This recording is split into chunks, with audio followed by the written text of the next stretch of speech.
വാർത്തകൾ ആദ്യമേ അറിയാൻ പ്രൈം ന്യൂസ് മലയാളം സബ്സ്ക്രൈബ് ചെയ്യൂ. സാവന്റെ മരണവാർത്ത അറിഞ്ഞതു മുതൽ അമ്മ ഷീജ ആ വയലിൻ കെട്ടിപ്പിടിച്ചു കരയുകയായിരുന്നു. മകൻ സാവൻ അന്ത്യവിശ്രമം കൊള്ളുന്ന പെട്ടിയിൽ വെക്കുന്നതുവരെ വയലിൻ ഷീജ നെഞ്ചോട് ചേർത്തിരുന്നു. സാവൻ കലാകായിക രംഗങ്ങളിൽ മിടുക്കനായിരുന്നുവെന്ന് നാട്ടുകാർ പറയുന്നു. മാവേലിക്കരയിൽ ആഴ്ചയിലൊരിക്കൽ നീന്തൽ പരിശീലനത്തിനും സ്കേറ്റിംഗ് പരിശീലനത്തിനും പോകുമായിരുന്നു. ഇതെല്ലാം ഉണ്ടെങ്കിലും സാവന് വയലിനായിരുന്നു ഏറ്റവും പ്രിയപ്പെട്ടത്. വീടിന് സമീപത്തെ ഗ്രൗണ്ടിലെ ഫുട്ബോൾ കളി കഴിഞ്ഞ് വീട്ടുമുറ്റത്തേക്ക് ഓടിയെത്താൻ ഇനി സാവനില്ല.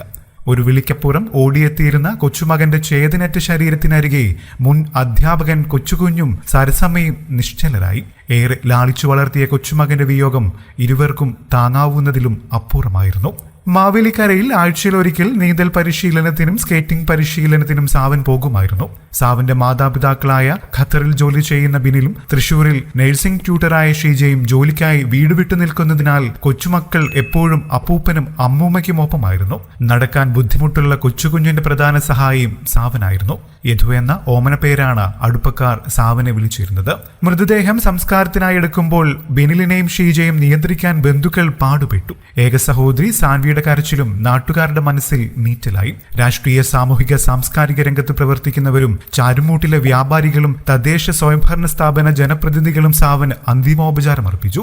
ജീവന തുല്യം സ്നേഹിച്ച വയലിൻ അവസാന യാത്രയിലും സാവന്റെ നെഞ്ചോട് ചേർത്ത് വെച്ചു. നിലവിളിയും നിറകണ്ണുകളുമായി ഗ്രാമവാസികൾ അവരുടെ പ്രിയ കുഞ്ഞിന് അന്ത്യയാത്ര നൽകി. പേവിഷബാധയേറ്റ് ചികിത്സയിലിരിക്കെ മരിച്ച ആലപ്പുഴ ചാരുമൂട് പേരൂർക്കാരാഴ്മ സബിത നിവാസിൽ AS ബിനിൽ ഷീജ ദമ്പതികളുടെ മകൻ സാവൻ നാട് വിട ചൊല്ലി. 10 രാത്രി 8 സാവൻ മരിച്ചത്. ഇന്നലെ ഉച്ചയ്ക്ക് 12 മൃതദേഹം ചാരുമൂട്ടിലെ വീട്ടിലെത്തിച്ചപ്പോഴേക്കും നിലവിളി ഉച്ചത്തിലായി. സാവൻ പഠിച്ചിരുന്ന Charummood Parayamkulam saint Joseph convent English medium സ്കൂളിലെ പ്രിൻസിപ്പലും അധ്യാപകരും ജീവനക്കാരും സാവന് അന്തിമോപചാരം അർപ്പിക്കാനെത്തിയത് കണ്ടുനിന്നവരുടെ കണ്ണു നിറച്ചു. രണ്ടിനും മൃതദേഹം വീട്ടുവളപ്പിൽ സംസ്കരിച്ചു.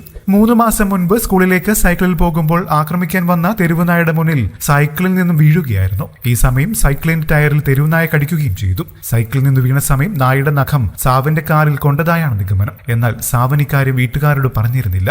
ഒരാഴ്ച മുൻപ് പനി കൂടുകയും ഛർദ്ദിക്കുകയും ചെയ്തതിനെ തുടർന്ന് നൂറനാട്ടുള്ള സ്വകാര്യ ആശുപത്രിയിലെത്തിച്ചു. തുടർന്ന് നടന്ന പരിശോധനയിലാണ് പേവിഷബാധയുടെ ലക്ഷണമുണ്ടെന്ന് തിരിച്ചറിഞ്ഞതും തിരുവല്ലയിലെ സ്വകാര്യ ആശുപത്രിയിലെത്തിച്ചതും. ആശുപത്രിയിലെത്തി 2 ദിവസത്തിന് ശേഷം നില ഗുരുതരമായി. വെന്റിലേറ്ററിലേക്ക് മാറ്റിയെങ്കിലും രക്ഷിക്കാനായില്ല.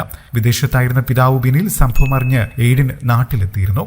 ഏക സഹോദരി സാൻവി LKG വിദ്യാർത്ഥിനിയാണ്. കൂടുതൽ വാർത്തകൾക്കും വിശേഷങ്ങൾക്കുമായി ഈ ചാനൽ സബ്സ്ക്രൈബ് ചെയ്യാനും മറക്കല്ലേ. നന്ദി.